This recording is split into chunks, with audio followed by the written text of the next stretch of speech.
Hello, everybody. My name is Rahul Chandwani. I'm a concept artist and I'm going to be your instructor for this class. For the past 3 years, I've been working for One Pixel Brush while also pursuing other freelance projects on the side. In my professional career so far, I've had the opportunity to work on concepts for games, TV, and other similar commercial projects. My work includes working on key art, environment design, set dressing, and prop designs. For the past few months, also had the opportunity to contribute on projects like Off the Grid by Gunzilla Games, and I'm incredibly excited to show you my contribution to this project. In my class, I'm going to be teaching you how to start creating your own world from scratch. This will include defining the style, function, and mood of your scene through various techniques heavily relying on 3D tools. We will first go through some basics and fundamentals I think are important before jumping into the main artwork. We'll also talk about references, where to get them, and how to get inspired to create. We'll then jump into Blender and learn the basics of all the techniques I'll be using in the course. Once we're done with that, we'll start creating our artwork for the class. We'll go from blocking out our scene to designing and texturing assets and building our own personal library of self-made assets. We'll talk about lighting and composition in Blender as well. By the end of this class, I hope to give you the ability to bring your ideas to life and hopefully have a finished project you can showcase in your portfolio. So, just to give you guys a bit of a background on myself and some of my inspirations that got me to where I am today, one of the major ones being video games. As a child, I mostly played games for fun or escapism. But as I grew older, games got better graphically and the level of details dev could add to games got better and better. This meant bigger worlds and more to explore. And so naturally, I found myself spending a lot more time in games looking at the environments and learning about the world and the story through details and the work the devs would add into the environments. And naturally, I started to take more of an interest in how games were made and if there was a way I could learn to contribute. As I learned about concept art, I knew it was what I wanted to do, a job where I can combine my love to make art with my love for games. In 2019, I was working for a local VFX studio, and it was around this time that I discovered Maciej Kuciara's podcast, Art Cafe. I would listen to his episodes while I worked and hear his guests talk about their experience in the industry, and it was genuinely one of the best resources to gain an insight about how to go about breaking into the industry. This was a turning point for me as I decided to take a break and dedicate some time into building a concept art portfolio. My journey to becoming a concept artist has mostly been self taught with the help from online courses and other resources. I think what helped me through this journey was that I had a very clear goal of the kind of work I wanted to do and the kind of games I wanted to work on. I would compare my work to some of my favorite artists who were already in positions I wanted to be to see what they were doing right and if there was anything I can pick up from their work that could be helpful in mine. With so many resources available out there for you to learn from, I truly think if you have the discipline to be consistent and hold yourself accountable to your deadlines and goals, it's one of the best times to learn to be an artist. I want to go through some of my personal works from back when I was a student and learning about concept art to some of the work that I've done recently after working in the industry for almost 3 years and talk a bit about what I've learned and some of the challenges I've faced. My goal with personal work is to always follow my interests and try and build my own style and universe. I've always loved the idea of creating my own universe with lots of stories and locations that I can explore, and doing a lot of personal work is my favorite way of fleshing out my ideas and really just following my interests. I also really like thinking that all my artworks exist in the same world. It helps me to try and create some cohesion between pieces, even if they might be different subject matters. Also, most importantly, the goal with my personal work is to push my skills and challenge myself with new types of tasks or subject matters. I feel like the work you do in your free time is the perfect place to train and practice for performing in the professional world. So, back in 2020, I decided to make a portfolio specialized in concept art, and I realized that I lacked a lot of fundamental knowledge needed to create good art. I knew it was pointless to try and create finished illustrations when I didn't even really know my basics about composition, values, color, etc. So this was when I started doing a lot of painting and studies from real life references. I had very specific goals each time I did a painting, like focusing just on getting my values right, or being able to pick colors and their relationship to each other just by looking at a photo. I don't necessarily think I'm the best at painting or sketching, but I'm glad I took the time to practice these basics. I think doing these definitely set the base for everything I did going forward. I also did a lot of composition sketches, this time starting to incorporate more 3D along with some overpainting into my workflow. As a student, I really loved doing these because I could practice almost the full concept art workflow from modeling to rendering to overpainting without committing to a full color illustration. This meant I could do a lot of these sketches and really make myself comfortable with the 3D tools and practice composition at the same time. These were made between 2020 to 2021. These are some of, I guess, my initial failed attempts at creating a full color illustration.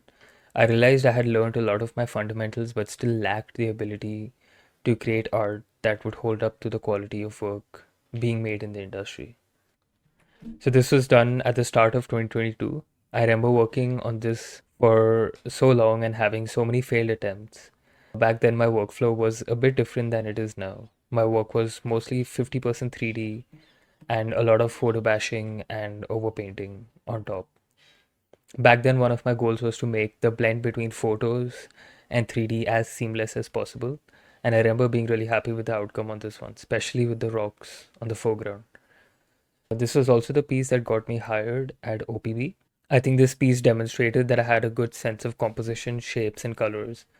And most importantly, I think a good sensibility of adding realistic details while still maintaining a simple painterly feel. Although my workflow has changed a lot from back then, and I've definitely improved a lot on other areas, I still keep coming back to this piece every now and then to remind myself about the importance of keeping things simple. I think with 3D, it's so easy to add details everywhere, but something I've been trying to work on is to have a good balance of details and areas of rest. So at this point, I was already working for almost 2 years and I was learning a lot, but I felt that my personal work started to stagnate and I wanted to get back to creating art just for myself, where I learn new tools and just have fun exploring subject matters that I enjoyed creating. Working on a lot of different types of professional tasks, I also realized how important speed is. Being able to make quick decisions as you work is a super important skill to have, especially with tight deadlines. You have to trust your ability to make the right decisions along the way, and there's no better place to practice failing and learning than personal work. The great thing about working with amazing artists and art directors is that I get to learn so much on every task I work on, and I can bring what I learned to my personal work. And I think this cycle where my professional work improves my personal work and vice versa. Here's some work inspired by Mediterranean architecture. I've always had an interest in so many types of subject matters like military tanks to modern architecture to ancient ruins, and I love combining all my interests in one world. Especially if you're talking about world building, there's no rule that says your world has to fit one specific genre. I think the most realistic, believable worlds are those that understand that old and new exist together. That if we are creating a sci fi world, not everything in that world needs to be new and modern. Even if you observe the real world, we have some of the most advanced technologies and also some of the oldest remains of civilization existing at the same time on our planet, often even in the same country and city. These pieces are my way of combining my love for ancient architecture and science fiction in one artwork. I've always had an interest in different architectural styles, and if you followed my work for the past couple of months, I've been creating a lot of architecture focused stuff with a lot more focus on design and telling a story through my designs. I've been combining different styles like brutalism and urban Japanese architecture as well. I want to talk a bit about my thoughts on the class and how I think it's best to approach self learning. I think this is important to talk about before we dive into the class, especially for students who are just starting out. So, let's talk about some of the hurdles you could face with self learning and how you can overcome them. And also some systems you can put in place to make sure you're accountable to yourself and ensure you're growing as an artist. When you're learning by yourself, without the guidance of a school-like curriculum, constant support of teachers and classmates, it is extremely important that you set not only long-term but short-term targets for yourself. The goal for practice work should be to have enough work to where you can start noticing patterns in the way you do things and analyze where you're going wrong and how you can improve. Which is why it is important to give yourself deadlines. Because if you take forever doing one puzzle piece, you won't have enough data to analyze where you're going wrong. It's easy to give yourself feedback and notice patterns of mistakes when you see them recurring in multiple artworks. Also, in order to give yourself valuable feedback, I think it's important to analyze your favorite artists and work out why and what they're doing that works and compare it to your work. I believe that if you have a goal to work on a certain type of game or project, it is crucial to look at artists that are currently working on those projects as well. Art can be incredibly personal, but if your goal is to work on an IP or a company, it only makes sense to have their work as the benchmark for yourself. So, for example, if you dream to work on games like Call of Duty, look up the artists that worked or have worked on the games to see the kind of work they do and the quality of work that is expected on those games. And most of all, I think this goes without saying, but make sure that your goals align with your interests. Getting good at art and design takes time and requires a lot of patience. So being excited about what you're working on makes it much easier to keep going forward. The best way I have found works best to learn a new software or a new workflow is project-based learning. It can be incredibly hard to learn the ins and outs of a software tool when you have no goal or project in mind. You could spend days or weeks learning things that may not even be applicable to your desired field. The best way to tackle this is to have a very specific project in mind and only learn the tools required to achieve this task. With new tools coming out every day, it's impossible to learn everything about everything. And in my opinion, you shouldn't have to. As concept artists, our value comes from artistic decisions we make, and the tools are just a medium to help us do that. You should create the habit to be able to always keep learning based on the task at hand and adapt to whatever is required from you. Having a project in mind sets the ground for the kind of challenges you'll face and the tools you'll have to learn to overcome them. This makes learning much easier. Since it's really easy to make art that looks good in 3D, I often feel it's easy to forget about your fundamentals and what makes an image work. It is important to note that if you are completely new to concept art, it's okay to take some time to practice your fundamentals and give focused attention to subjects like composition, value, shapes, and color. The work you put into learning your basics now will definitely pay off in the long run. Especially in an increasingly automated world, your ability to design and create an image that works beyond just a pretty picture will give you the edge over other artists. I remember spending months just doing painting studies and value studies until I was satisfied with at least knowing the basics of color, composition, and value. I don't think it's necessary to be a master at drawing or painting, but it's important to be confident in the decisions you make. Especially in 3D, I often rely on muscle memory or subconscious decision making when it comes to values or shapes. And I think a lot of this muscle memory comes from conscious practicing of my fundamentals over and over again. I'll go through some of the basics in my next few videos before we dive into the class project. As a concept artist, it's your job to churn out ideas in a very short amount of time with the tools at your disposal. So I think it's very important to have your workflow aid your creative process rather than take away from it. It's very important to look at 3D as just another tool to express your ideas and have fun with.